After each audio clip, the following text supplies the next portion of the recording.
for people who don't know, every Tuesday people have been meeting up at 100 Montgomery, which is like in the financial district in San Francisco. ICE a certain organization. I got to come up with some more like references for this. So they have three locations that I know of. This location is in like a very like nondescript kind of commercial building, and that's where they have court. And for the last 3 weeks, they have not had anyone abducted from that particular location. Was the same case yesterday. And then today, I guess, people have just been meeting up on Tuesdays because capacity. And, at this point, getting like a critical mass of people where it feels like, okay, you have sort of chance against some, armed marauders Kidnapping. is, 50 people came out last Tuesday. There were about that many yesterday when I was there. And that feels like a good amount of people. Today, because there were no people, unfortunately, there was at least one person reported abducted earlier today. Yesterday, because there were enough people, it kind of staved off. There was like a drop happening, I guess, from Concord, where there's another location, Oh, and they were bringing people into the city, and that wasn't able to happen because there were enough people to prevent it. make enough of a mess on the street in front of the location to where it wasn't possible for them to make that drop. But today that did happen, unfortunately. If people want to follow here in SF, Lafilia is good. yes, Las Pinguines, it's LXSPINGUINXS. Good luck. I know. I know. I should like write it behind me. Maybe I can do that. Oh, that's a good idea. Have like doing a Katie Porter. Although I think it'll be backwards. Right. I could write it. I mean, I could figure out how to write it backwards, or I could. You could share it on one of your socials. Yes. Perfect. I was like, oh, I could also get a mirror, put it up to the. No. You can, there's also like a way to make the video be flipped horizontally, I think, but it's like complicated, obviously. Or actually, I can read what's written behind you. So it's the correct It's direction. correct. Yeah, Yeah. it's the right way. Okay. That's a good idea. I should have like a whiteboard. Um, I don't know how I feel about. Oh wait, we can't talk about that. Never mind. Never mind. There was some interesting news in lawfare in the judiciary. The president is now trying to sue one of his predecessors for treason. It's not clear exactly what his allegation is. And then a reporter was like, "Well, you made it so that like it's not possible to do that." And he's like, "You're right, but like we could go after people around him." And it's like, "For what? Like what are you?" And he's like, his claim is like it was a lie intended to manipulate outcomes to say that Putin wanted him to win and that Putin helped him to win.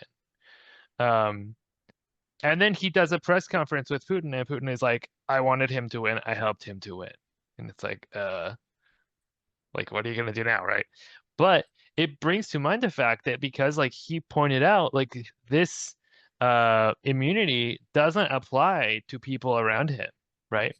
And so if you think of, and even if he does like the blanket pardon, right, for all these kidnappers, these mercenaries and bounty hunters that are kidnapping people off the street with no warrants, with no trials, with no charges, and then just like shipping them to random countries, like there are like at least 26 crimes that every single one of them can still be charged with for every single case of that. And there's a money trail because they're being paid bounties of like $1,000 a head, right?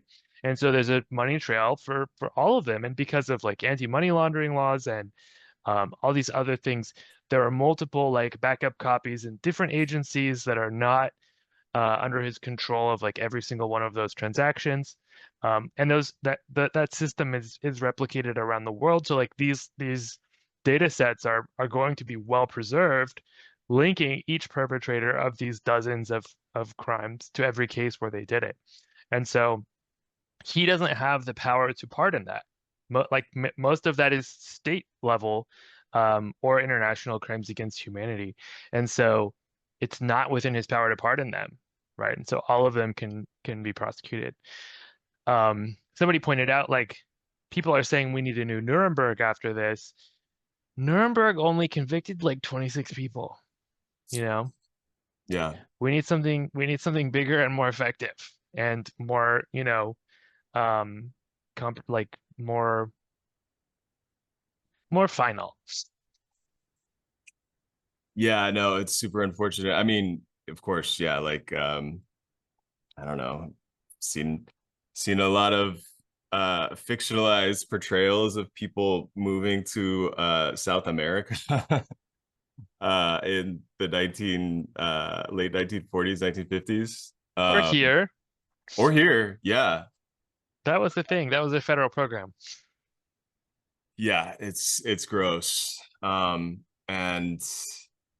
I mean, in particular, like with Gaza, it's of course you have a lot of people who are in power right now. A lot of people in the media. Just I've noticed so many more people just in the past week since we spoke that are really Doing a coming 180. out and saying things like we must not be on the wrong side of history.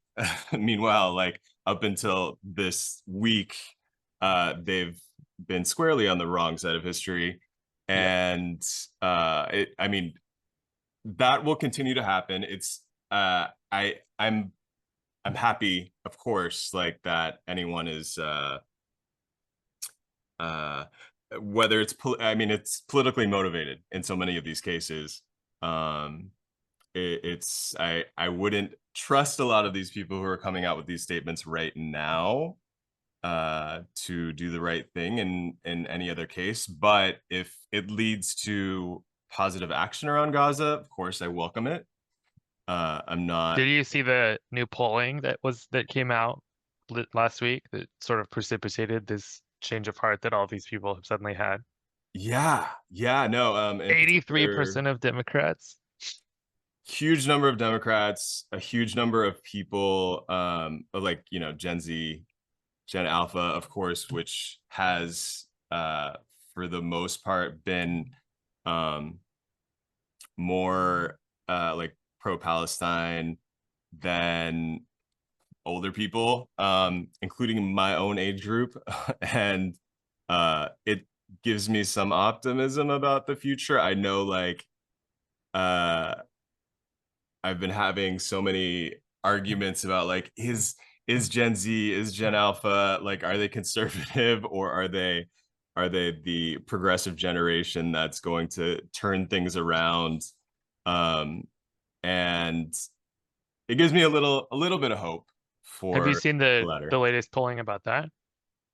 Yeah, yeah. I mean, it's what was it like 80 some percent He's of. like -40 with Gen Z.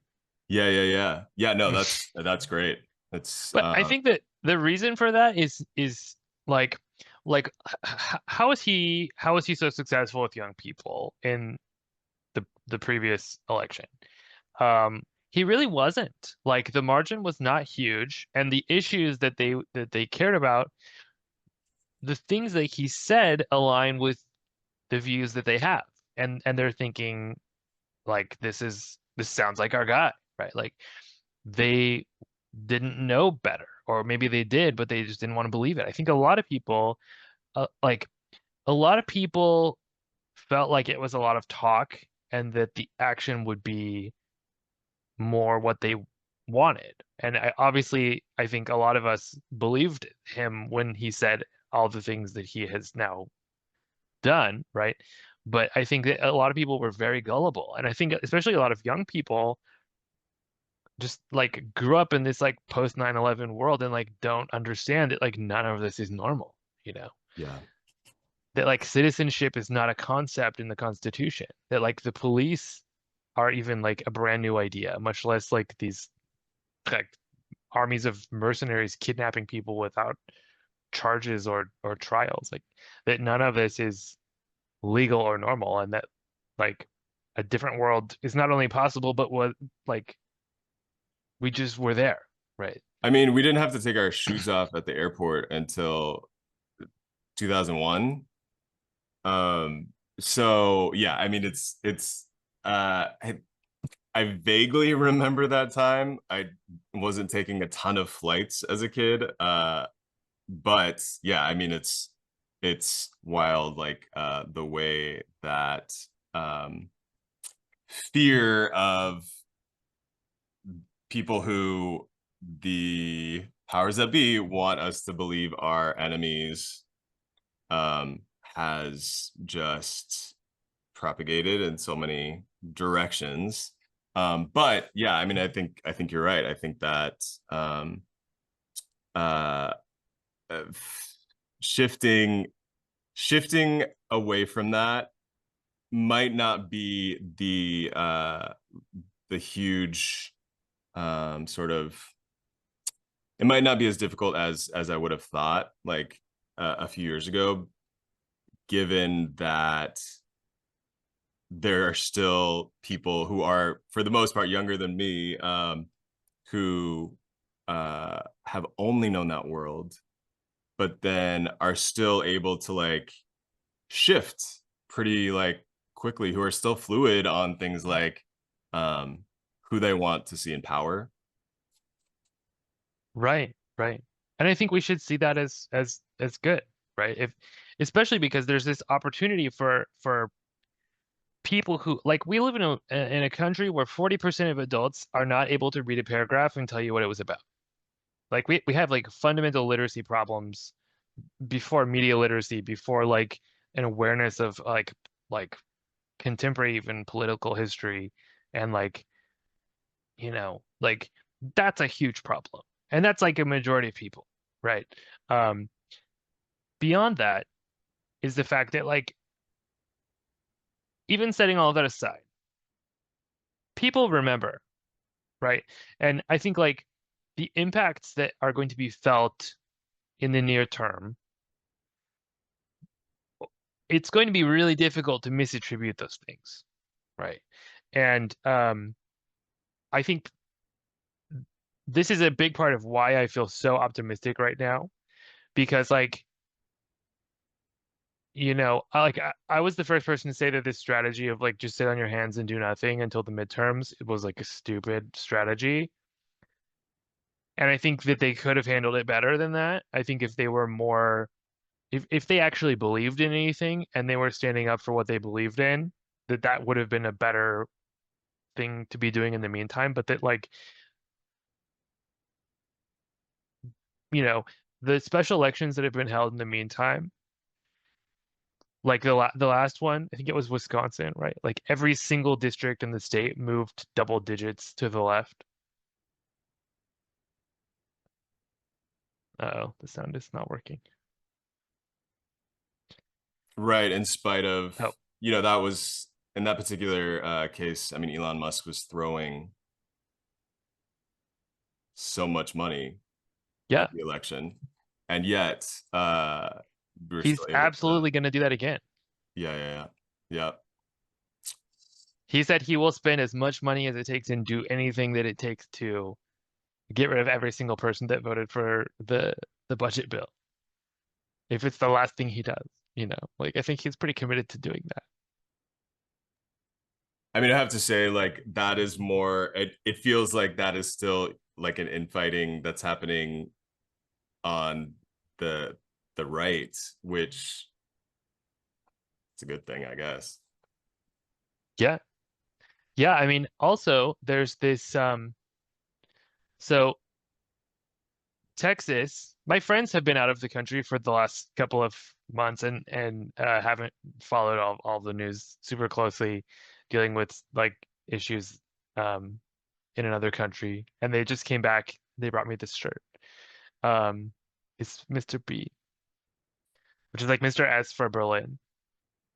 Um, but they were talking like we were talking about like all this like a lot of stuff has happened. And I'm like, have you followed Gavin's response to the Texas thing? And they're like, what are you talking about? What Texas thing? I'm like, well, Texas said that they're going to get rid of basically all Democratic Congress seats, right, in the House. Mm, And and Gavin was like, we can do that way further than you can because like blue states and particularly California have very fair electoral maps where there's like bipartisan commissions coming together to decide how to be as fair as possible to everyone. Red states don't do that, right? Red states are gerrymandering as much as possible. Blue states are giving Republicans way more congressional seats than they have to. Like they could be doing the same thing. And Gavin's saying like, not only should we start playing by their rules until we have nationwide proportional representation, we should like encourage all states to do that until we have like this ceasefire of like nationwide proportional representation. We should have every blue state gerrymandered as much as every red state. And if we did that, we would have like 300 out of 445 Democratic seats. Like it would be like 75% of the House would be Democratic, right? So like the this strategy that Texas is trying to do, I think is going to backfire. And I think like it's a really compelling argument that Democrats are making. Like, why would they not do that? Like why have they not already done that? You know? yeah, no, it's I mean, it has to be, it feels like self-sabotage. I mean, as somebody who, does not put very much faith in the electoral system, as like it's not the main thing that I'm thinking about in terms of like change. But that said, I know like a lot of people are spending a ton of energy, a ton of money on elections, on the gerrymandering of districts. And so if that energy is going to move the Overton window back left, for it. Yeah. I think there's this like problem with like people who have principled positions around like, a few years ago, everybody was talking about like reverse racism, right? And I'm like, why don't like it's not real, but like why don't people actually do that? Like all of these strategies that are being used to exclude Black people from housing, you can use them the opposite way, right? Like all of Mm. those tools go either way. There's so many things where it's like, yes, I think we should all have this principled position that like proportional representation, that like equal access to housing, all these things, yes, that should be the rule of the land. And until it is, people should use it in the opposite way to achieve the outcomes that they want and not just like there's so much commitment to like principle driven bureaucracy rather than principle driven outcomes. Yeah. Yeah. No, it's true. And we know that the right is willing to use that to its advantage. And I don't know why Democrats haven't really been doing that all along. It feels, again, self-sabotaging that they haven't. Um, I Yeah. mean, even here in it, I don't know if I'm not going to endorse or, say you shouldn't vote for this person. But even here, yeah, in San Francisco, we have some redistricting that happened a few years ago, and it really like split things up and gave the quote unquote moderates, which in San Francisco that just denotes kind of the right, because here in SF you kind of have like this you have the moderates and you have the progressives in local politics. Right now the moderates are very much in control, and they have done that in part by redistricting. Even so, Raphael Mandelman, who is the Castro's current supervisor, um he even went so far as to like redistrict things to like make sure that his house was in his district. I guess that isn't a great example of what I'm talking about, That's but wild. yeah, I didn't know this that. this is happening. Yeah, like his house was like just a block outside of the district that he ran for, so they had to like do a little, these things are happening all the time. Is my point? Wow. Even on the local There level. was a so like in San Francisco, people will be familiar with Rose Pack, right? Rose Pack is Yeah, this like great luminary, like left-wing uh activist out of Chinatown who was like incredibly, incredibly efficacious. And she had a sort of like opposite, which was this guy at the time named Pius Lee, who's actually still alive, and he was like the like running aspects of the China Six companies, and like he gave a lot of really candid comments about San Francisco politics that I think about all the time. And one of the things that he said is that in San Francisco, everyone is a Democrat or they're not a part of the conversation. And so within the Democrats, you have like the moderates and you have the left. And like they can't call themselves the right because like that's not allowed. Like you identify as a Democrat, right? yeah. And so like moderate is the opposite of left in the jargon of like this dichotomy in San Francisco, which is very strange, you know. Republicans have very little political currency here, even though you have a lot of elites that are like super MAGA.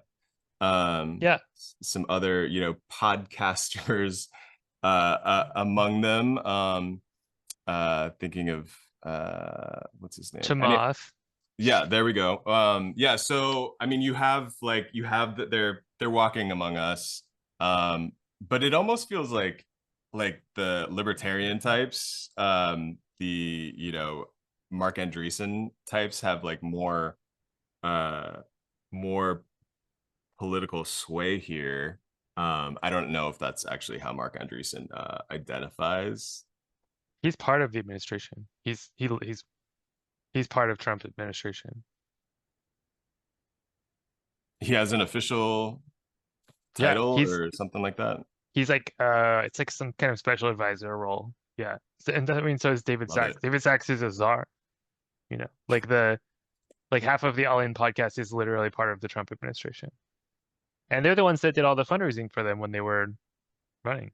So, yeah, it's pretty wild. But we also have, I think, like something that's very interesting. We see like the way that um, there's this sort of changing of the guard with a lot of people uh, aging out in one way or another. And there's this like very large generation of people who's like reaching the end of their lifespan. And the people who are entering the conversation, oftentimes have like very different perspectives. And so it's interesting seeing like the you know the attempt by establishment figures to remain relevant through that, and the kinds of disagreements that people are making. And um I don't know, I feel like we shouldn't say too much more about that in this Yeah, I forum. mean, from a historical, point of view, like I was just hearing a little bit from this guy, Keith McHenry, who was one of the co-founders of Food Not Bombs and Mm. lives now. I don't know if you could say that last word, but there it is. Who now lives in Santa Cruz, and it was we don't agree on a lot of things, but that said, if you wanna hear that conversation, it will be on the podcast San Francisco next Oh, week. But he was talking about like the Phil Burton machine, and that is not a name that I think has very much recognition in today's San Francisco, but um like Willie Browns of the world, Kamala Harris's of the world, um a lot of these people sort of like kissing the ring of Phil Burton, who uh basically like a corporate sort of Democrat in some ways, sort of like socially moderate. liberal, Oh. moderates, centrist is another word for it, I suppose. People that in general, yeah, belie San Francisco's progressive reputation, the one that people who are visiting here, the one that Fox News is always like hounding us for, like they still have that in their mind, like this super, super liberal, like, weed smoking, like 60s, that it for some reason that image is still so evocative. um and in a lot of ways, like, yeah, I mean, the people who are not going to City Hall each and every day, um the population here, it is still very uh progressive, and the people have always been to the left of the people in power, Hmm, especially, yeah, since I moved here in 2006. um so it interesting. you haven't had many people who are at City Hall that reflect the population at all. Yeah, I mean, that's an everywhere thing these days. Yeah. Huge difference. Yeah, and that's interesting, and that's something I want to do more research on because we have lots of good data sets on that. With like the general social survey going back like longitudinally for many decades on many issues, you can see like the change in sentiment, and then you can also see the change in how those perspectives are represented in administrations and so on. So that's like a super interesting topic for research. So let's change gears to this weekend. This weekend, for people who don't know, this is like the big orgy weekend. Like there are like and I think I would say it's like it's not just like the big orgy weekend, it's like the more extreme orgy weekend. So everybody knows about like Folsom Street Fair. Folsom Street Fair has like a little sibling that is not, they don't do any marketing, there's no advertising, and it's like way more extreme. Um, and it's like the third or fourth largest outdoor event in California this year. And it started in 1985 as a protest against gentrification in San Francisco. And people were saying, like, if you're going to build luxury condos, we're going to bring 1,000 people to like fist each other in the street in front of it. And like, maybe that will help with gentrification. Did it? Maybe, maybe not. Like it's been 40 years and it's worse. And in many of the parties this weekend, we were getting like noise complaints from neighbors, and it's like, it's been 40 years of this. Like, when did you get here? Right? Like, you knew this was going on. You chose to move in next to like the stud or whatever.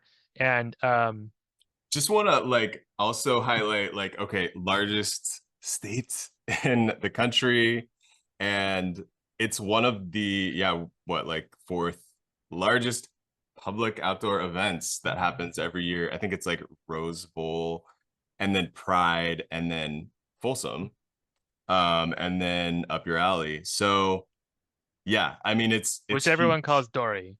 Yeah, exactly. And it, yeah, yet it still is kind of like uh not niche, but like not not widely known to everybody. Yeah. Yeah, it was great. The thing that's kind of funny for me, is that the actual event is like the very last thing that happens in the weekend. And so it's like 3 days of like madness, right?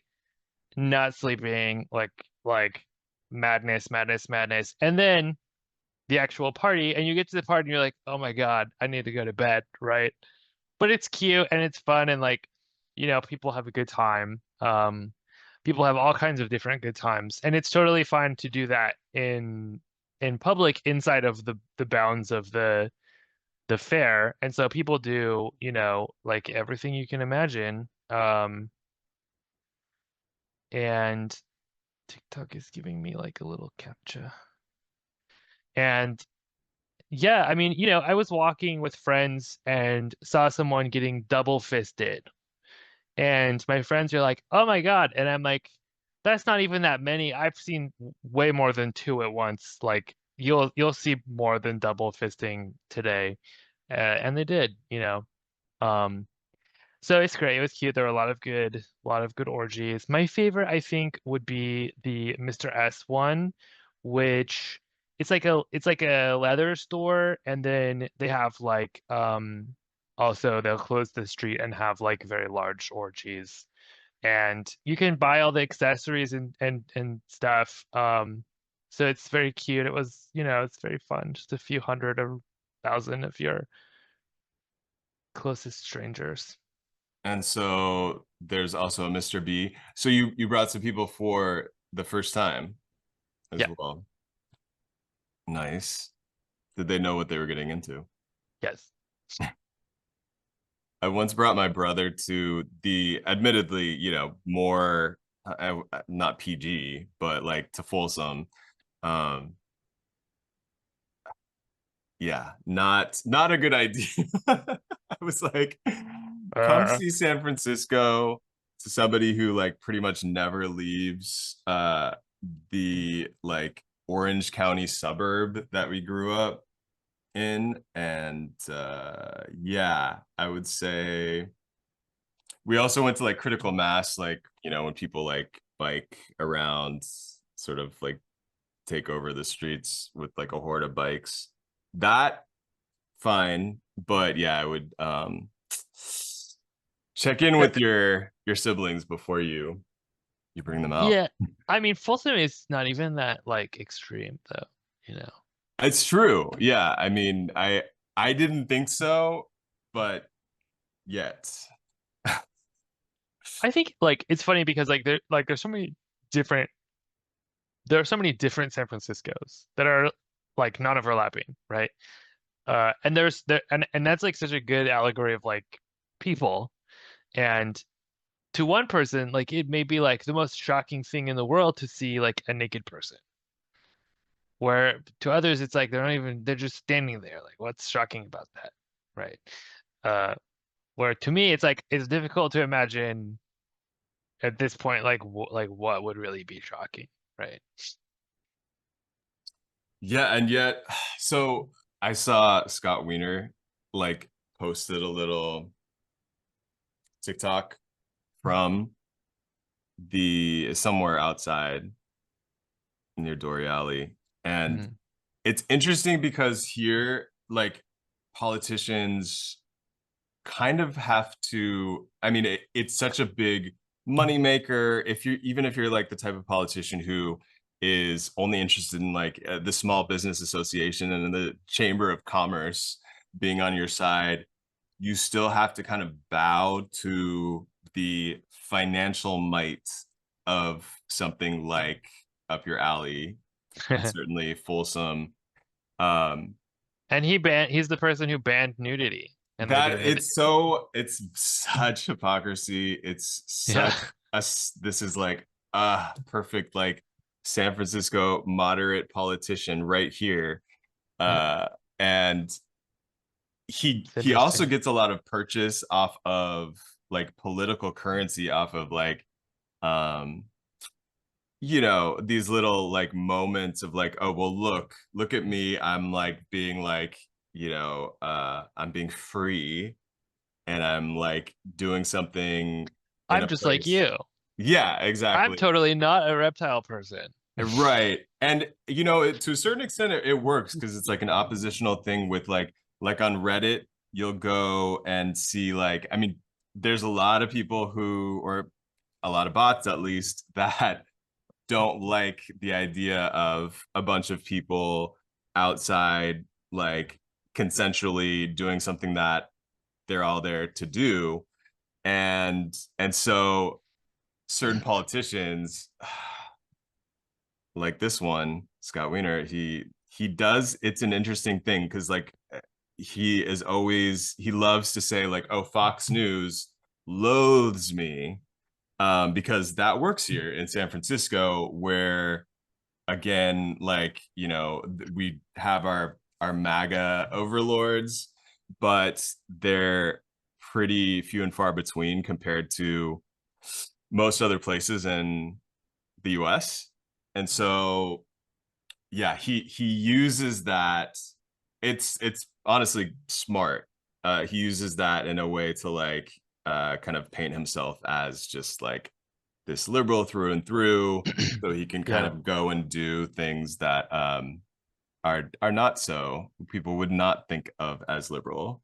So there's this like CIA guy in the community who I like really don't want to see and talk to, but he always wants to talk to me, and I'm like I've been avoiding him now for like almost 2 years successfully. And I saw him several times, and it seemed like he was trying to, because it's a big crowd, right? So you can see I'm really tall, I can see people, I can see everyone, and he's really tall, and we saw each other, and it seemed like he was coming towards me. I'm like, oh, I have to like get lost in the crowd, right? Like 4 times, and then I was like, I saw someone was selling those like evil eye earrings that has like the little blue eye that wards off the evil from like seeing you, and I was like, I'm buying, like we're gonna try it, right? Oftentimes lately, when I like allegorically do something witchy, it works, and I did not see him again, and I didn't see the person that you were just talking about either. Love So to hear it. We it got to was get a some good Evil day, Eye swag merch going. like for real.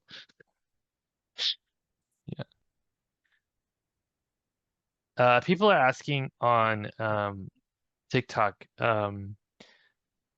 Sadly, TikTok is going away, right? And so you can join us on the purple one or the red one. But the sound is not going to TikTok because they won't. For some reason, I am now banned from using TikTok on the desktop. So you have to Hmm. go to the purple one or the red one to hear the sound. But we're here.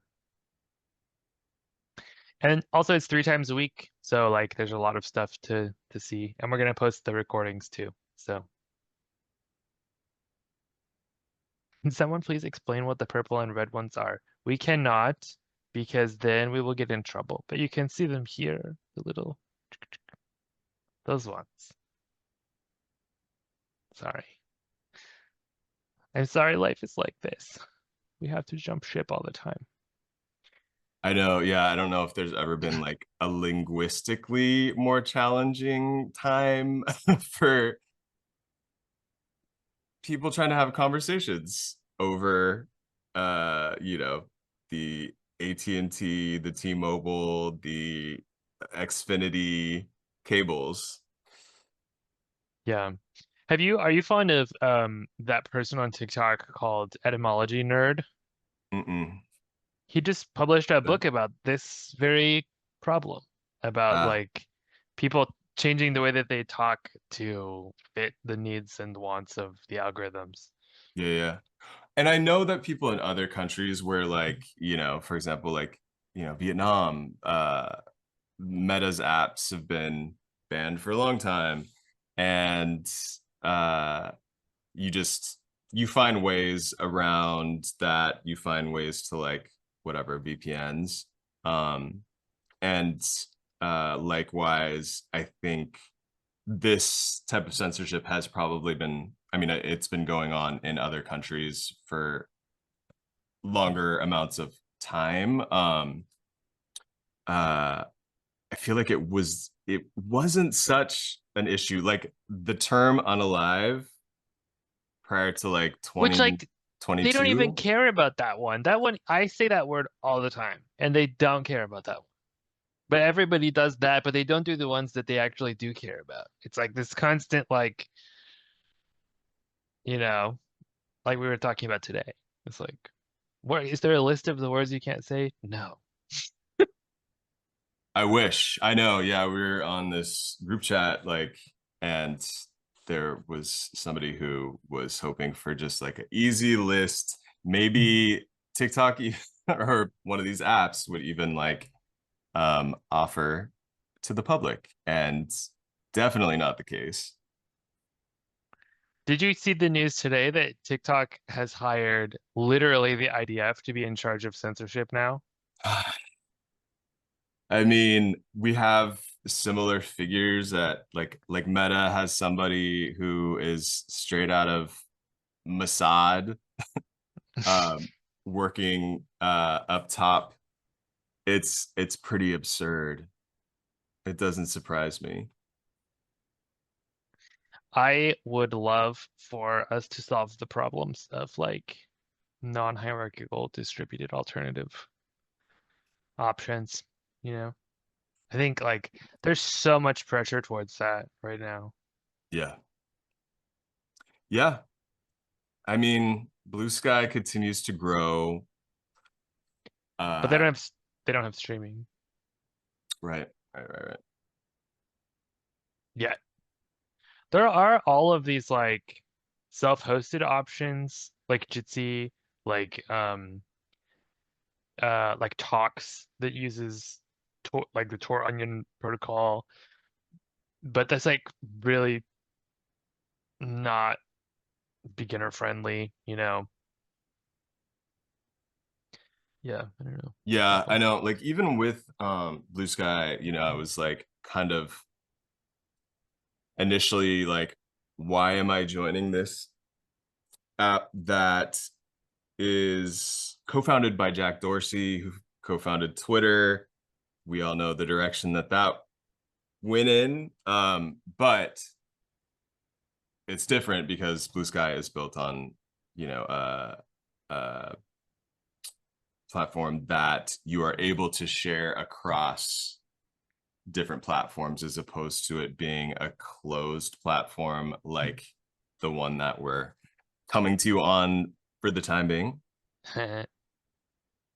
Yeah, I mean, the thing that's hard is like, for example, with that protocol, they don't have like the constraints on like the length of videos is like very short.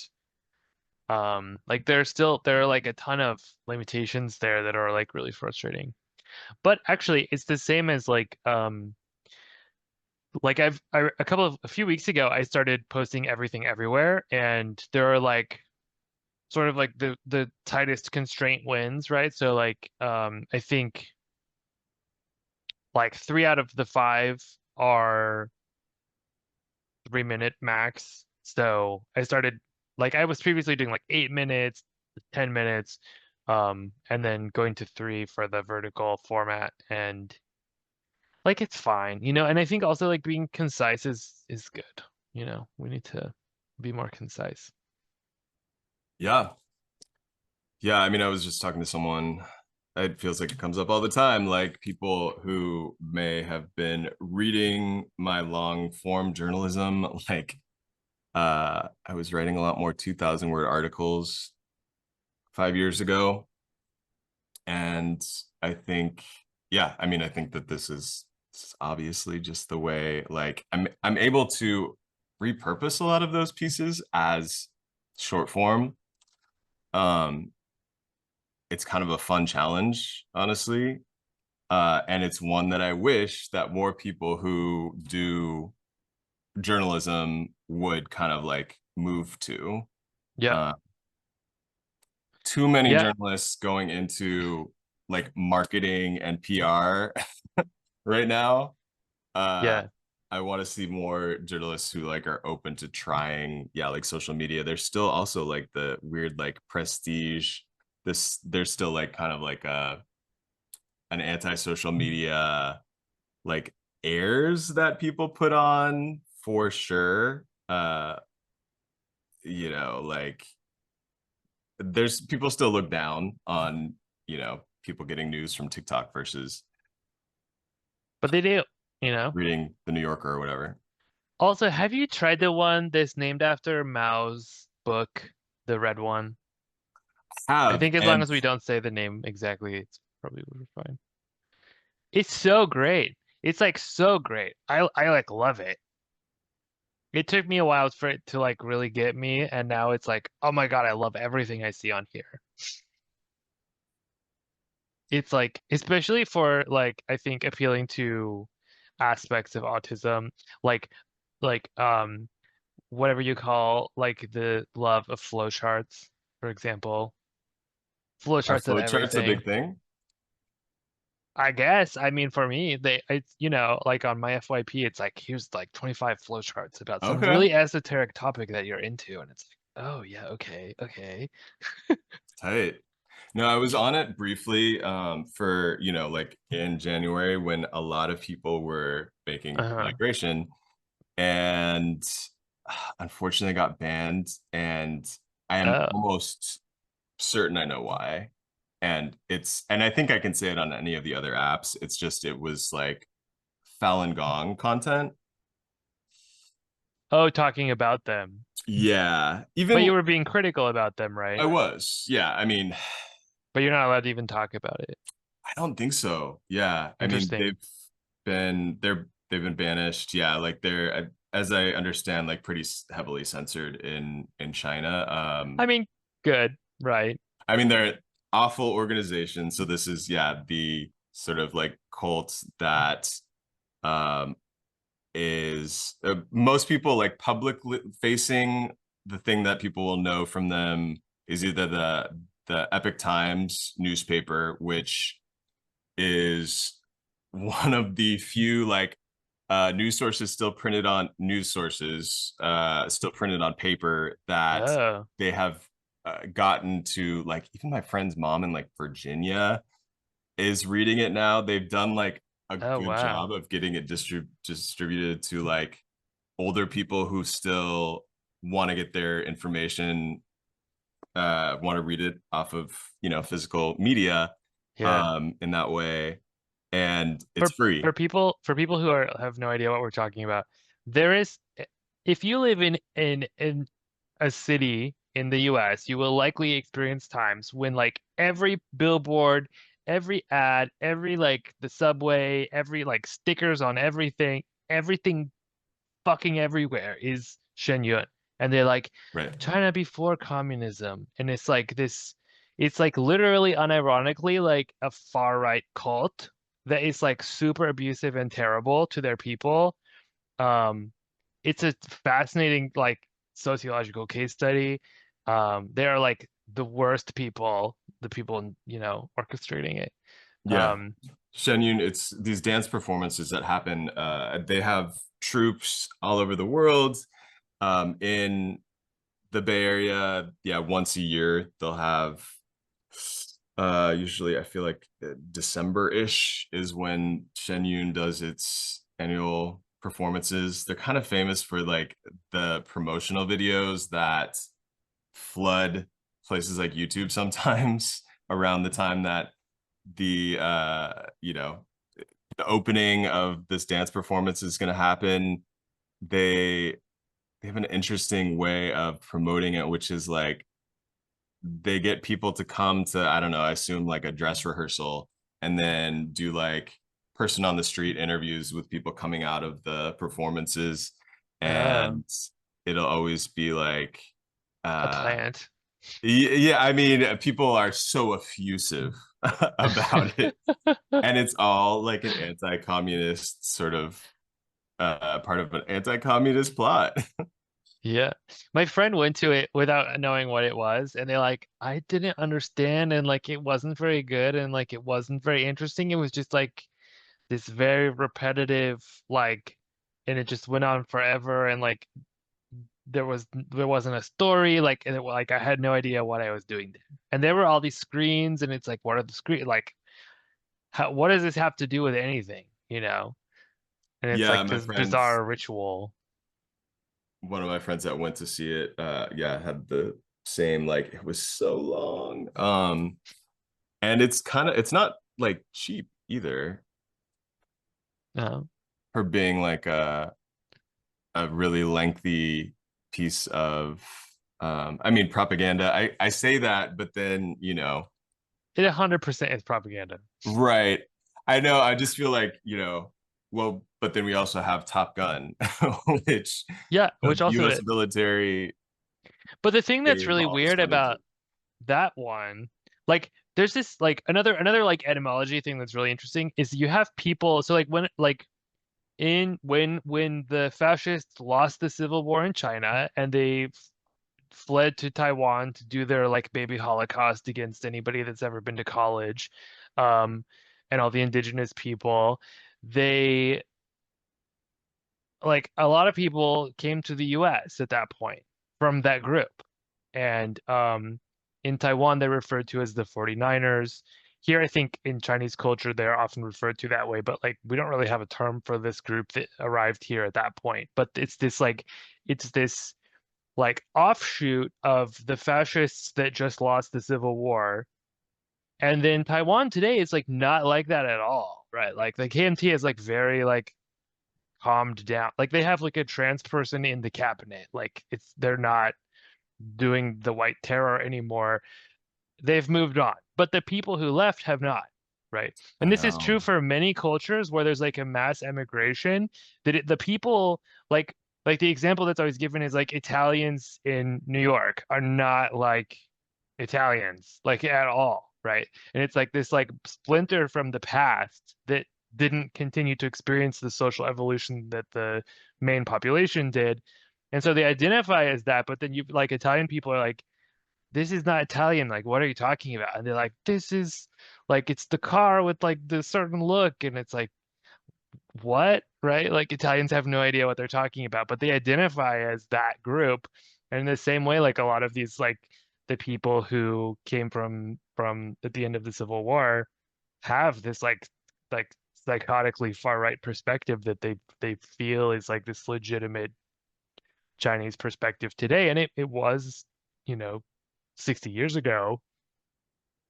Yeah, no, I mean, I think that we're still living with that. Like a lot of, I mean, I'm generalizing, of course, to a certain extent, but there is this phenomenon of like the people who migrated more recently from China versus like the time of the building of the railroads in California. I mean, you know, generations apart, but the people who came over extremely poor from China in the 1800s, uh, not as politically right wing as the ones that came, as you say, like 49 after. Totally, totally. Yeah. So it's an interesting thing. Like here in Chinatown in San Francisco, you have it's an interesting mix between people who are still like you have like the groups used to work for CCDC, right? Yeah. So like I think it's the biggest, nonprofit housing provider in San Francisco, has like a legacy of being aligned with more like left groups. I mean, just the idea of public housing or housing vouchers, what have you, tends to be more left. And that those people at working for CCDC going to be very different from the People working for newer Paisley. the yeah people working in like I'm thinking of like the Chamber of Commerce. Yeah. Or the six companies or the yeah. Yeah. Mm-hmm. Yeah, that would be an issue. I want to hear like more about the six companies, the four C's. I need to like do some more research on how, on power in Chinatown, specifically in San Francisco, It's complicated. for sure. One of the things that like I found most interesting is that like there's a lot of things that are political here, that are not political in the same way historically in Chinese culture. Like for example, like you give the example of social housing, but that's like a mainstream perspective in much of Chinese culture here, and it's not seen as a left-wing thing in the same way as it is seen as a left-wing thing by mainstream American culture. Which like it's very interesting. And I think in particular, because of the incentive structure that we have with Section 42, which is what all of the affordable housing here is Section 42, there is this like very strong relationship with capital, because Mm, it's all funded by these transferable tax credits. So you have to have like a rich person front you the money, and then they get paid back over like a long period of time plus the rent, right?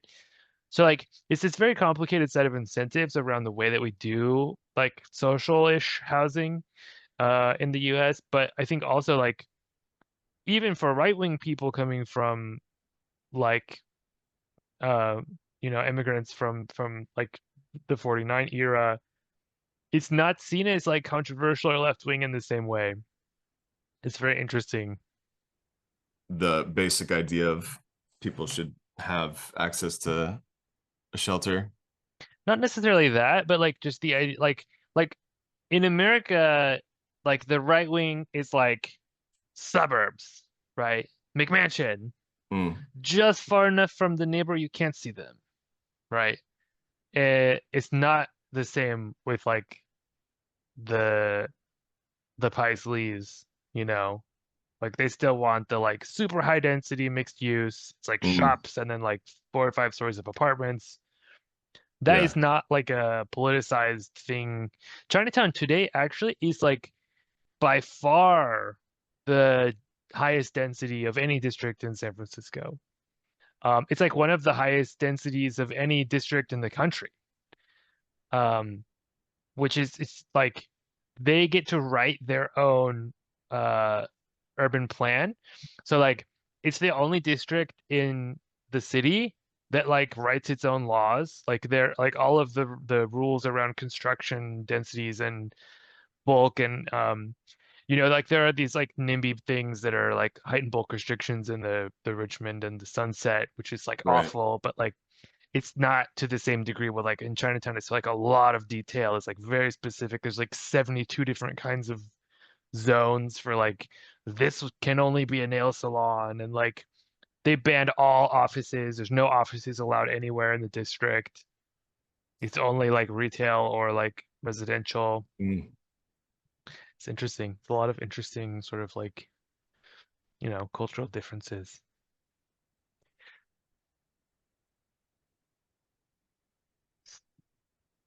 So there's some comments about let's see.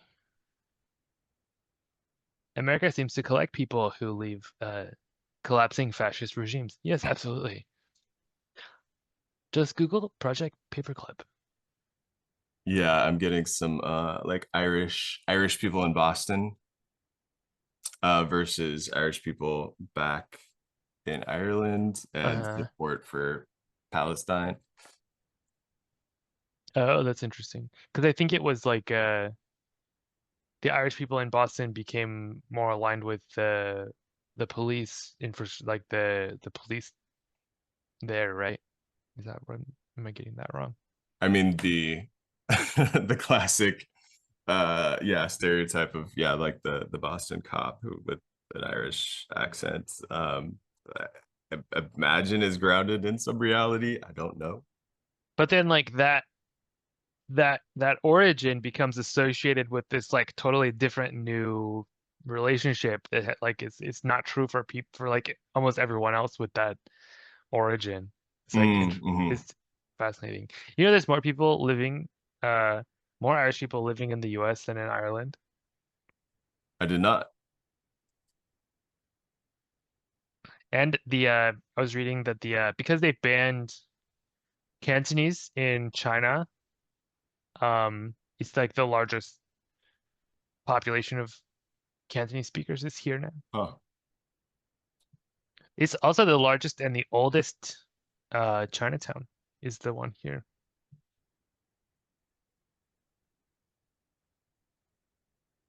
people are talking about be the blue one with the butterfly uh has been underwhelming. They know how to make a clone of the original thing. If they aren't really cloning the original thing, then it feels like a conscious choice not to do that. I think that's an interesting point. I've kind of asked myself the same question, like it's not the same as it was, right? Like it's something different. Sure. Yeah. Maybe it's the same as what we're talking about with these groups that split off, right? Like it's a different thing. Um, but also like if people were there for like the early days, the reason there was like a character limit is because it used to be like you send a text message to this number and it forwards the text message you sent to like all of your followers. Huh. Like that originally that's how it like worked. So there was this like SMS infrastructure like limitation, which is why we got that character limit. Got it. And it's like it was this whole evolution of this nightmare that it's now become. Yeah. I mean, it really is uh wild. And yet, yeah, some people are still loyal to it. There's still like a lot of like local news stuff. There's a few people that I follow, like uh Dimitri, Emily Mills, like Y Disassembler is one of the Oh, that sounds accounts, interesting. and they just like have this sort of like memory of like what has happened in local politics that Oh, I don't know anyone else, who's like kind of tweaking out on the particularities of like uh Frank Jordan's administration, or like yeah. these esoteric or more obscure stories um that are so local. So I haven't given it up yet. I know you're not on it, right? No, I never really was. I like in the early days I was, and then it kind of like became something different and I didn't like it anymore. And then like same with, I mean, I was one of those people who was there in like the first couple of years of like 4chan when it was like awesome, and then it became this like horrible, horrible thing. And it's like, oh my God, right?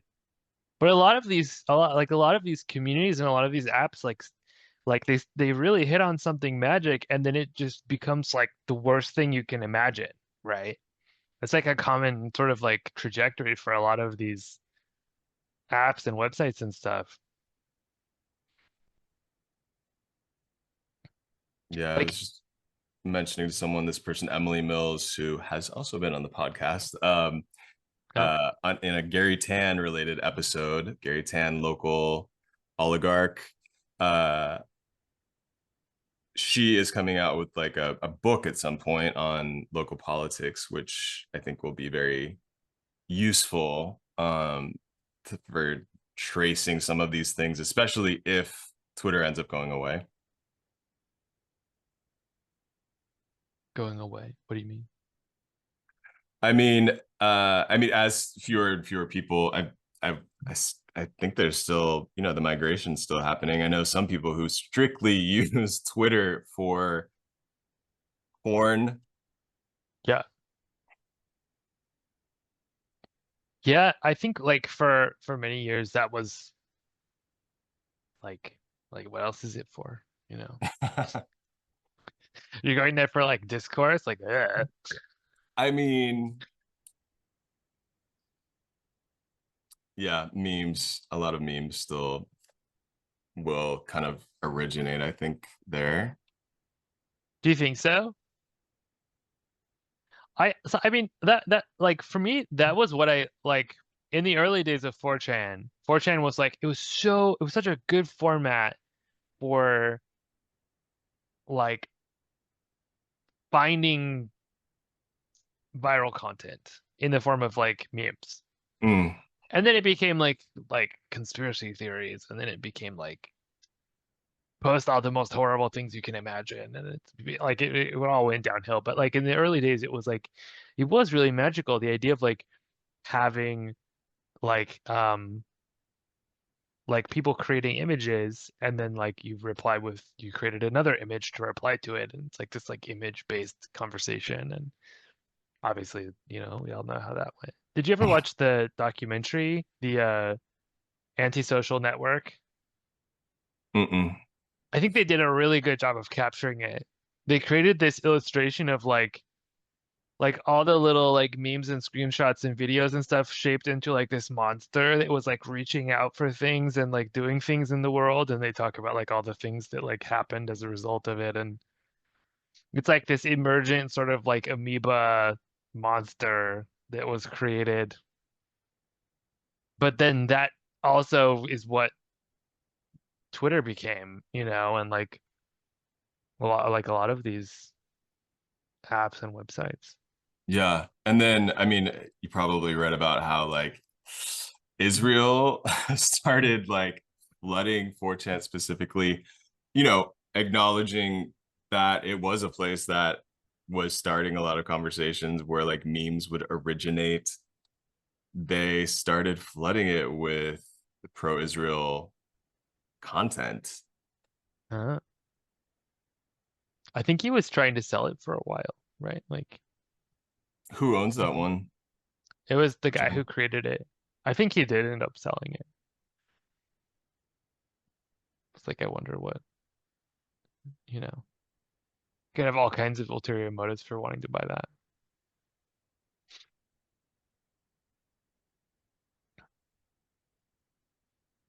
Yeah, someone said that they were there for the downfall of 4chan as well, and they saw how Twitter became like more of that.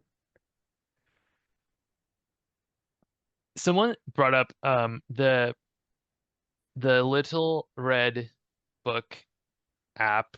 Uh, the CEO is named Mao, and the name is a reference to the book that Mao wrote.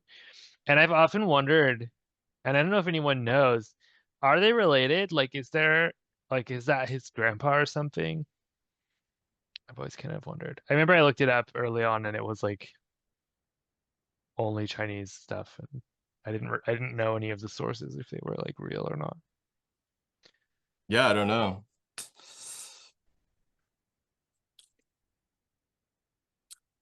Yeah, Tracy, Tracy, yeah, is noting that Blue Sky is not great with memes. I'm not sure if yeah, I couldn't tell you a meme that originated there. It seems like the thing that it's really good at right now is people posting links to stories that they are interested in or that they think other people should be interested in. And then there are these like really great aggregators. Someone messaged me the other day like, how do you stay informed on like current events going on, especially in politics? Because it's like there's so much noise. Like, how do you like keep on top of like the interesting thing of tomorrow today? Like, how do you keep doing that? And I was like, uh, the Blue Dot Report is like 10 out of 10. It's this website where it's just an aggregator of like the top things people are posting, the top links people are posting in the last hour, 24 hours, and 7 days. And so you can see like the really bleeding edge stuff where it's like, number one link posted in the last hour. Right. And oftentimes and then it'll show you also like the most viral posts about it, what they were saying about the link. And almost always it's like a news article, but it's like a news article that you're not going to see unless you are in those, wherever they're being shared. And it's so good. Like it's so good at being on top of stuff. I wrote this other um, news aggregator algorithm like 10 years ago, which is now part of the Castro Media nonprofit. It's topstoryreview.com. And it also has the 24 hours or 7 days option. And that is like, it just fetches all of the newspaper articles from like the top newspapers in the world and figures out the topics based on like frequency of word use, Mm. which topics have the highest like frequency of word and figures out sort of like the top 10 stories that way, and that's also really good, but it's completely unrelated. So it's like, what are all the newspapers talking about? And then like, what are all the people sharing? Hmm. And I think with Mhm, those mhm. two perspectives, you can like really get a good idea of like what's going on. Yeah, yeah. Interesting. I need to check it out. Uh, I mean, years ago we had the Twitter like trending like sidebar feed.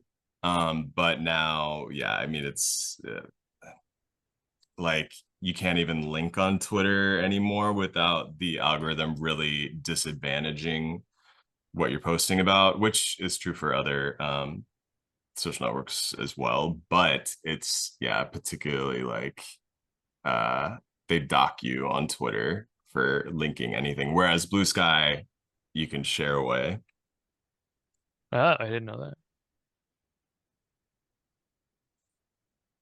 Yeah, Yeah, it's been like years since I that mean, was one of Elon's first switches to get people to spend more time on Twitter as opposed to leaving to other sites.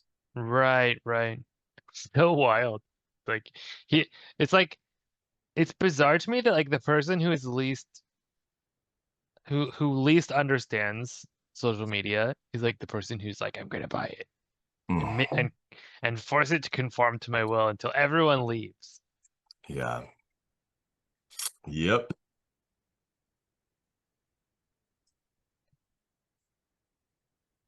Someone said, I'm not sure I exactly understand the question. They said, not a fair question, but how big do you think the whole sponsored slash motivated slash etc. disinfo and propaganda machine is out there on the net, i.e. not just trolls of passion, but paid, etc.? I think it's huge on the right. We have all these conspiracies of like Russia paying all these big right-wing influencers to just say what they want. Um, it doesn't work on the left because no matter what you say on the left, everybody will disagree with you, right? Like there's like it's like this infinite fractal of infighting, and like it's really difficult to make arguments that aren't actually compelling succeed in that like infinite fractal of infighting that is the left. So I think that's definitely a thing on the right. Like we know that it is. Like there are criminal conspiracies about that have been made public. Like we know for sure that that happens with right-wing influencers and stuff. But like yeah, I mean we like on the left like we spend all of our time disagreeing with each other. So it seems But I mean, not to say like the fact that there is so much solidarity on the right that even, that it took something like Epstein to kind of get some people to rethink their undying allegiance to someone like Trump. And even then, you have a lot of people who are, I'm sure, going to like let that one slide for some reason. Uh, there is there is like a glut of solidarity, you could almost say, on the right. yeah. Yeah.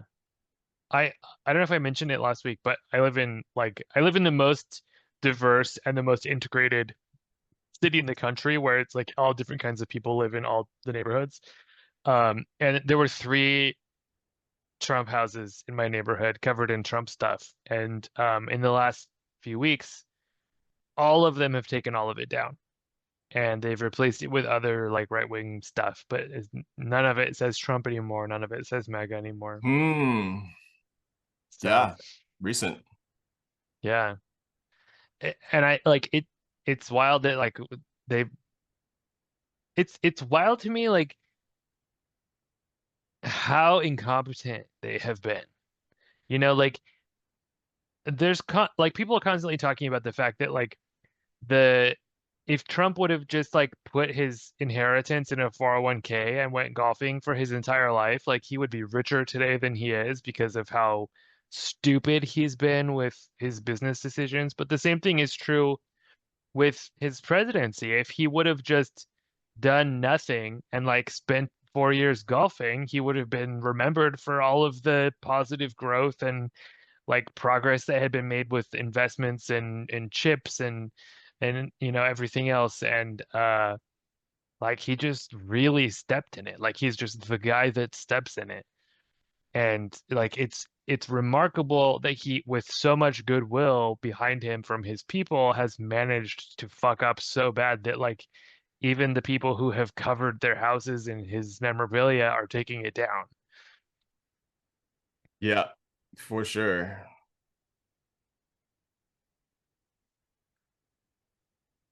Yeah, That gives me a little bit of hope in humanity, I suppose. yeah.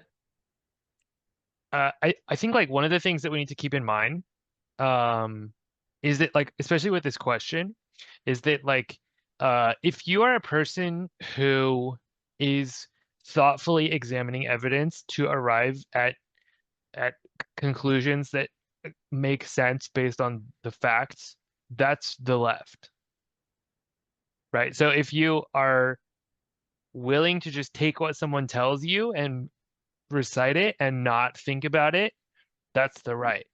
Like that's what it means to be on the left and the right, is to like actually try to find the truth. And literally, like that's the word radical means looking for the root. Like you're looking for the root of what makes something true. That's the definition of being a radical, right? Um, so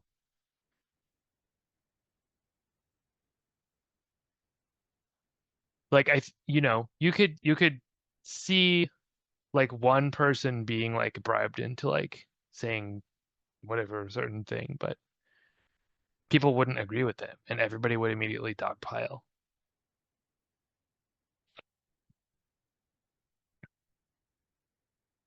Someone said, in retrospect, the only good and useful thing about Trump was recognizing the fascists in your immediate circle. I think like one of the wildest things is like people um don't realize this, but like there were always more Nazis in America than Germany.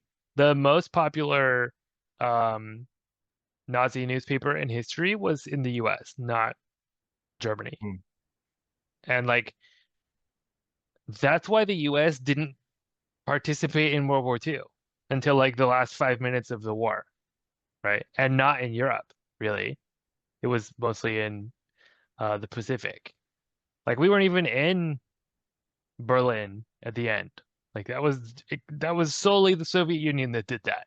Hitler was defeated by the Soviet Union, not by us, because Americans didn't disagree with him on a lot of And what he was doing.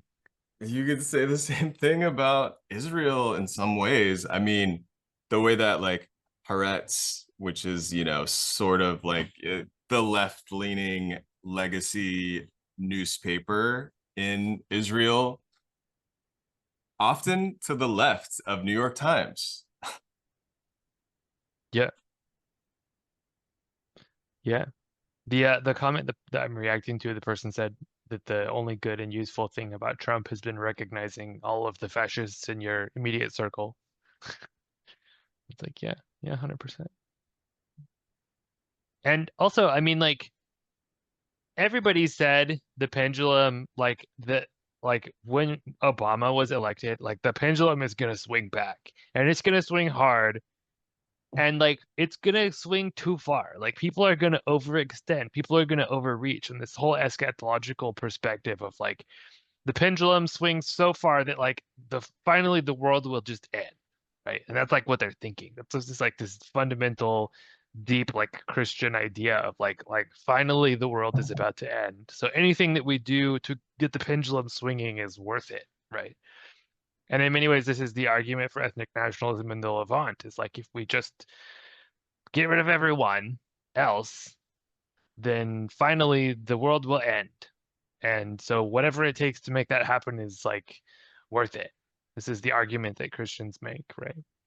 And you know, in fact, the world doesn't end, right? Like it keeps going, and they've all stepped in it. And good luck holding on to anything at that point.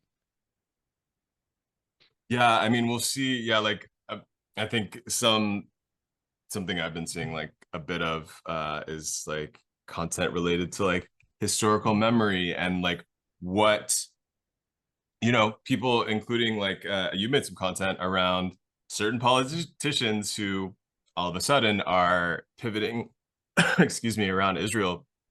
And it will be interesting to see, yeah, like who is just like forgiven, or like whose kind of actions are forgotten versus like um accountability, who will be held accountable. Yeah. Yeah. Should we have a special guest who Mm. is calling in from Lisbon. It's 3 in the morning there. But they have a special report for us about the weekend and the things you should keep in mind for this week. Yes, Do you want to share your screen? sure.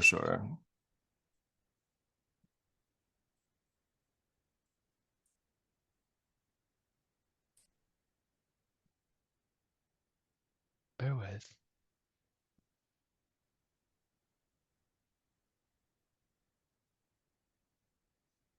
Hey, Toshi. Hey, CJ. I'm sorry I'm not going to be with you this week, so I wanted to give you a quick incoming input from the day as a contribution to this lovely episode of the book. I love you, CJ. I love you, Toshi. Okay, so update for this week. Go reality or up your alley, like CJ. Mm. What is happening this weekend in San Francisco, things were insane. There is also the San Francisco Marathon happening at the same time. There's a bunch of Sorry, I think it's not. that had Is it possible to turn it up? day parties, Yep. dance parties. Oh, it's all the way up.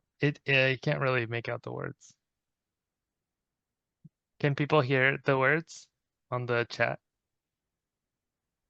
Oh, this might not work. Okay. Let me try.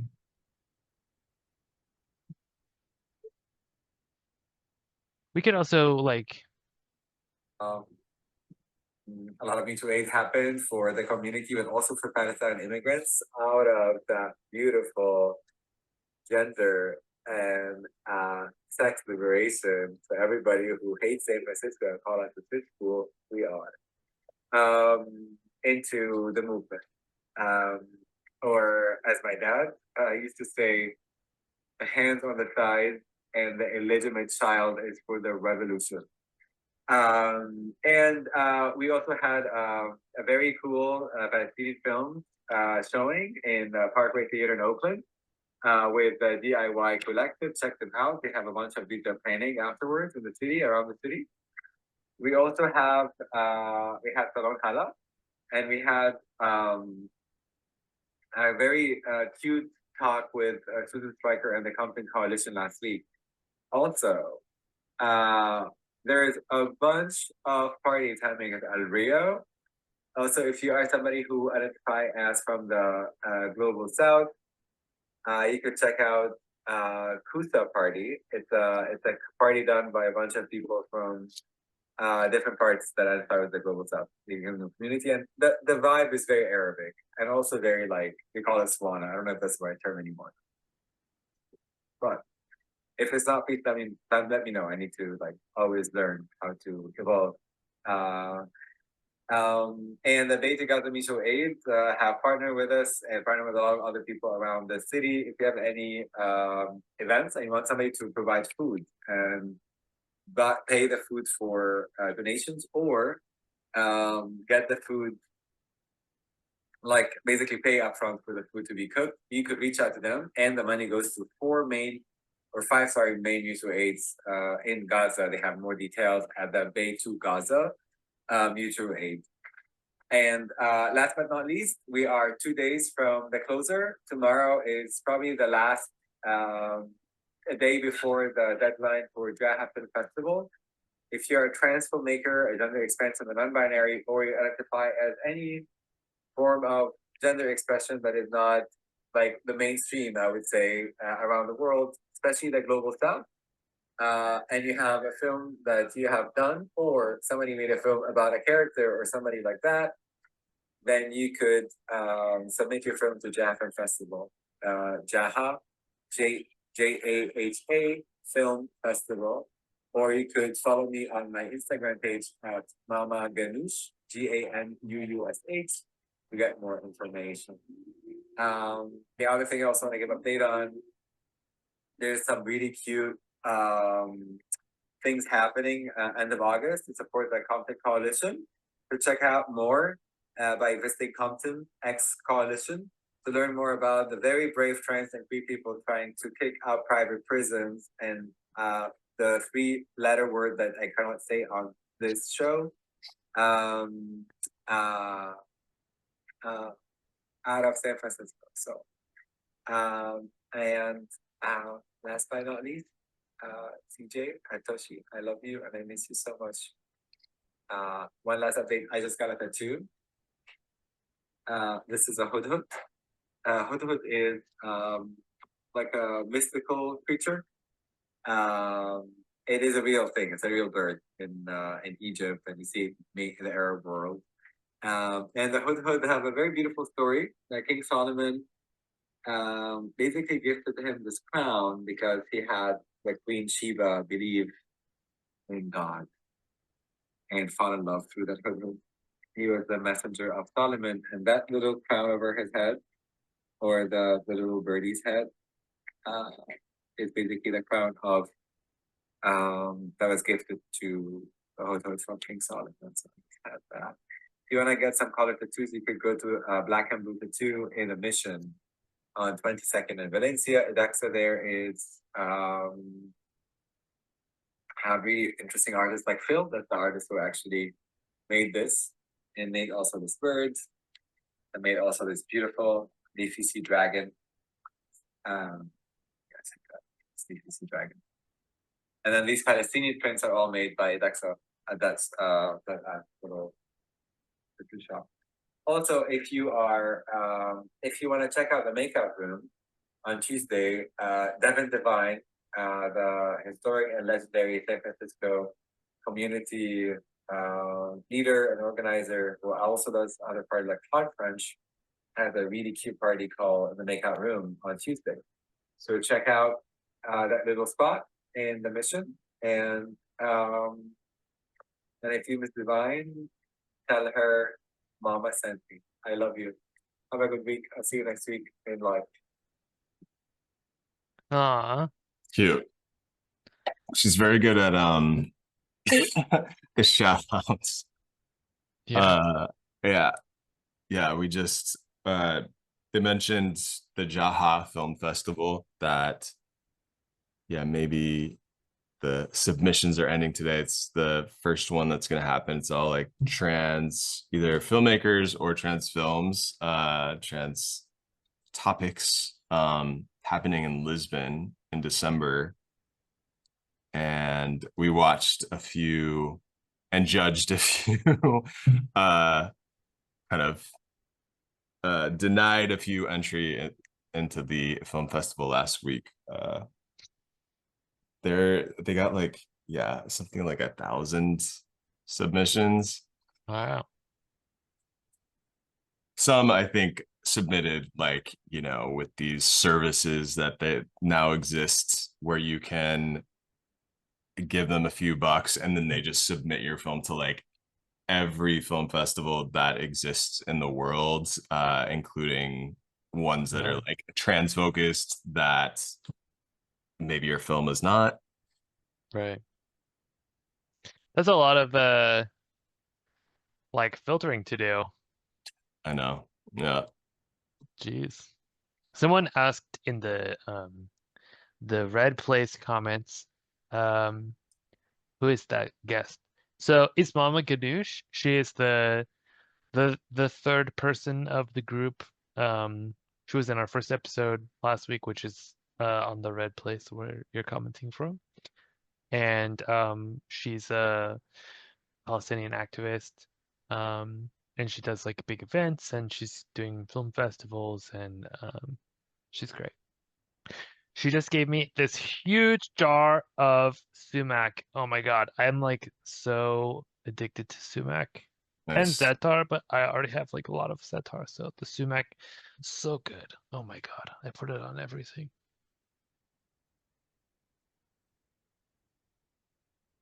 And also this like sage. She gave me like a jar of the sage tea. I haven't tried yet. Yeah, she's great. I'm excited for her to be back next week.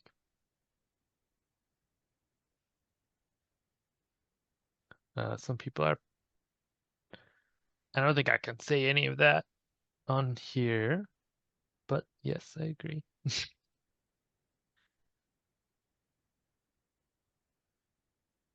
I also, I don't know, maybe I'll do some short form on it too, but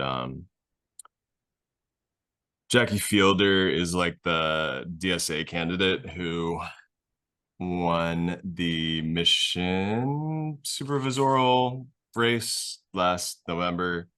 Anyway, her office reports like they just asked SFPD and the sheriff's department to look into like the overtime costs for the anti three-letter word protests from June. So I guess it was like $350,000 in just in overtime.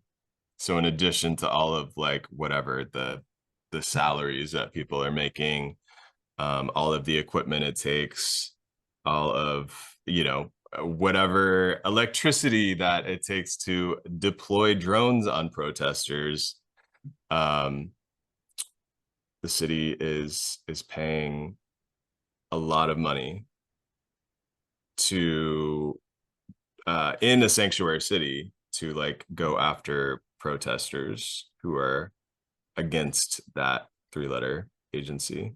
Which is specifically illegal here and has been for 35 years. It's illegal for them to help them or to do anything to assist them or to share information with them. It's specifically illegal for the city, it's specifically illegal for the state, and the mayor is doing it anyway.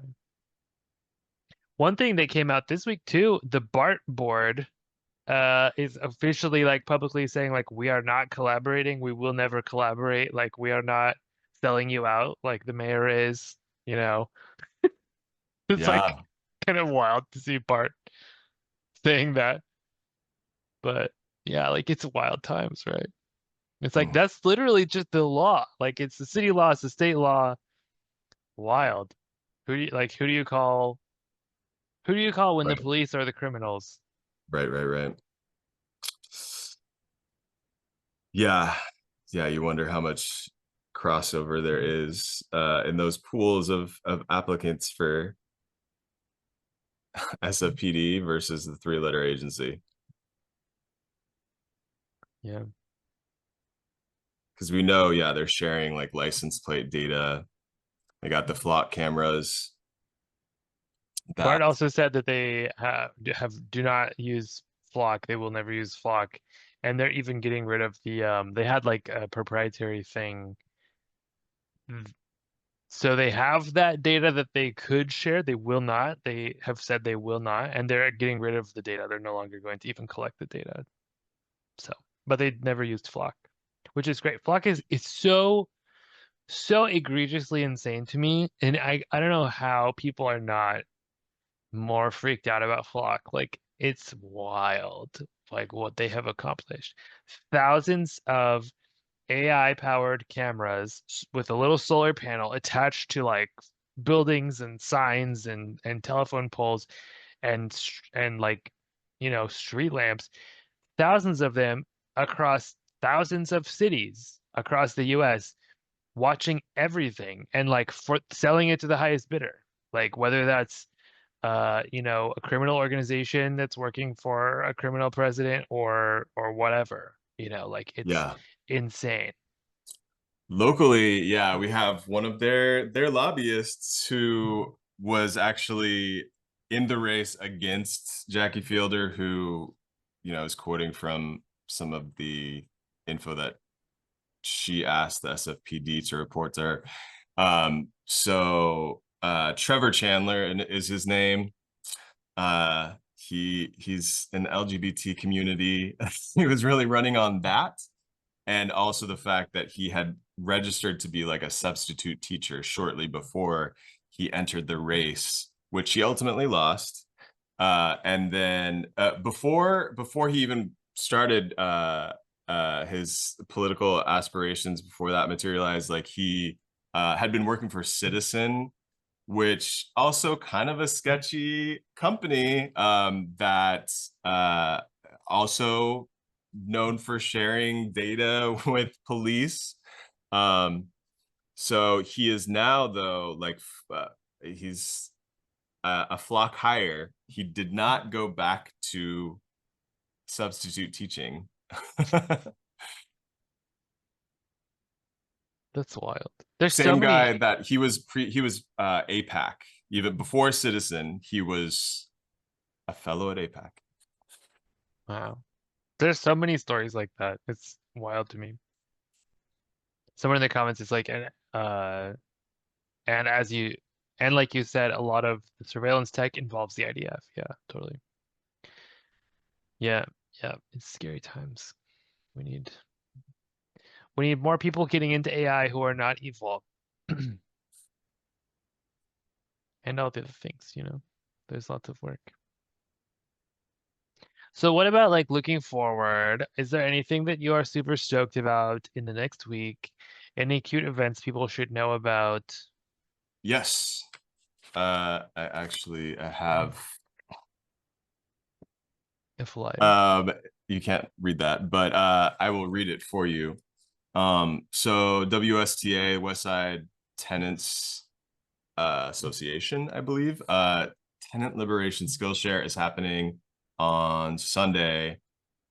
It's a fundraiser and teach-in with Oh, screen printing, free screen printing. I know the person who's going to be screen printing. They're very cool and make amazing like screens.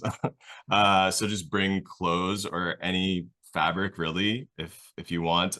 There's food, music, as well as some skill shares. I'm going to be there talking about Yimbys, and it's from 11 to 3 on August 3rd, Sunday. The address, you have to DM at WSTA _ SFERN. I haven't been doing a very good job in letting people see. These are a couple Instagram accounts. So for the address, yeah, like for various reasons, they have to keep it under wraps, but it's in a very cool outdoor area near Bernal Heights in San Francisco if people are in town on Sunday. how did you describe? You said a tenant, like tenant Skillshare or something? Yeah, Westside Tenants Association, it's kind of like a mutual aid group that But like about tenants' rights. yeah, like lets people know about what lawyers they have access to. I mean, my Skillshare is going to be about the YIMBY movement and the astroturfing kind of movement known as the Yimbys, which is a God. This does not bode well for Sunday, but I promise I know way too much about Yimbys. Basically, a group that is very like into Reaganomics, trickle down economics, thinks that building more market rate, and in this market, that is to say, extremely expensive, condos that no one can afford, other than like investors who can afford to leave them empty for years if they want to. So this group, the Yimbys, they have sort of siphoned off a lot of the energy that exists right now for people to do like housing justice work. Unfortunately, a lot of the energy is being like shuffled towards what is effectively like this Reaganomics dressed up in like a sort of progressive package. So yeah, I'm gonna be talking about that.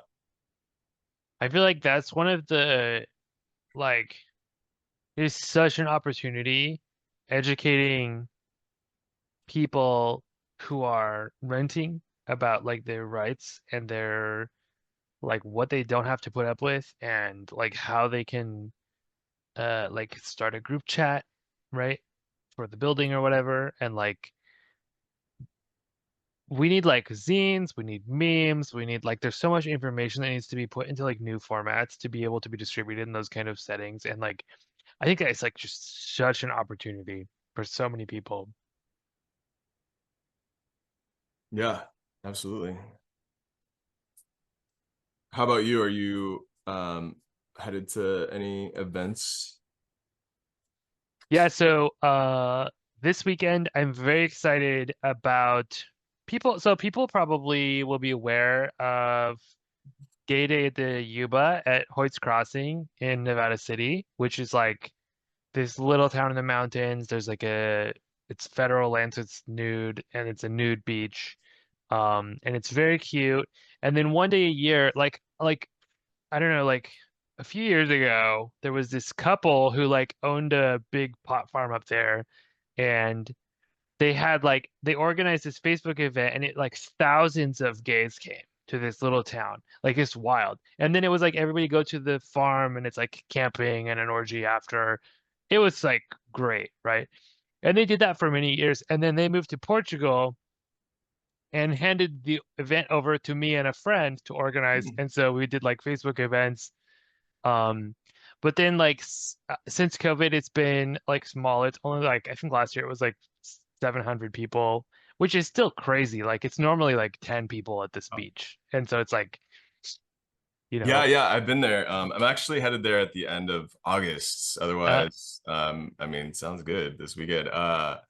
Yeah, it'll be cute. it's fun. It's fun. I I'm remember excited. just like maybe like 10 years ago was the first time that I went out to that particular part of the Yuba.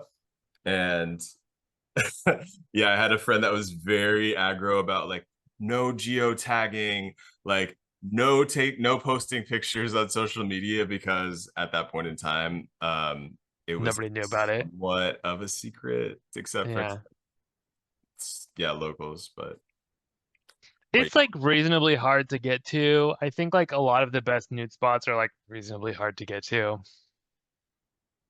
So yeah, you do have to if you walk like half an hour on the trail, just to the left, um, you get to the area where it's kind of like the nude beach area. yeah, Just kind of keep walking. yeah. I think like most of the like it's similar in Tahoe. There's like a really well-known nude beach, but it's always like not worth going. And then there's one that's like way harder to get to that's like always worth going. And I think at that one, a lot of people who are not really committed will like go down to the water instead of continuing on for like a crazy long Right, time. right. And it's like, okay, good. It's filtering, right? The people who don't really believe in it. And then you get the people that are like, I hiked so far, right? Yeah. With my And champagne and yeah, my, I think it was the last time I saw like there was like somebody injured themselves. It was non-fatal, but to the point where they had to get like airlifted out. That was oh, interesting to see because it is like it gets a little treacherous like once you get to that pool area. And yeah. then yeah, but they were able to like do the whole thing with the I don't know what you call those ladders, but uh Yeah. I was very impressed. The other thing too, since we're talking about it, I would say like people like be careful swimming because it's like this is not like all that water was snow yesterday, right? Like it's not there's no dam, there's no lake. It's like this was snow yesterday, like it's cold, it's strong, like your muscles are gonna freeze up sooner than you think. So like be careful. I don't know how high the water is right now, but like, you know, like anytime you're in like a mountain, river, be careful swimming because it's gonna be harder and colder than you think, and altitude and everything else. But it's gonna be great. So Nice. I usually just put my feet in. I am gonna go hang out outside. Like I have some friends that are super into the Grateful Dead. And so this is the weekend that they're returning to the polo fields in Golden Gate Park, which is like the end of the Panhandle in the Upper Haight. Uh, And it's, I guess, like, historically, like it's historic for deadheads out in the polo fields. It's like one of the places that they used to play when they were still their original lineup. yeah. Huh. So I'm not actually going in because it's very expensive, but have some like bumper stickers and some pins, and I'll go sell them like on the lot, is what they call it. That's like a whole interesting like kind of shadow society that exists, is the Grateful Dead followers that I was not privy to until I started dating someone who's super into Grateful Dead, and all of the lore and like, yeah, just like the particularities of being into a band that has been around for, I mean, since the 1960s. Yeah, Wow. it's wild. Cool. Well, ready to call it. Yeah. All right, we'll catch everybody next week. Thanks for tuning in. Nice. I'll be back tomorrow, and then same time, just me Cool. or whoever wants to join is sort of open invite. And then Saturday from 11 to 1, doing cybersecurity and AI and stuff. So Sweet. Yeah, and if you're in town on Sunday, come through to the as yet undisclosed location, WSTA_SFERN on Instagram. sweet. Yeah. All right. All right, good night.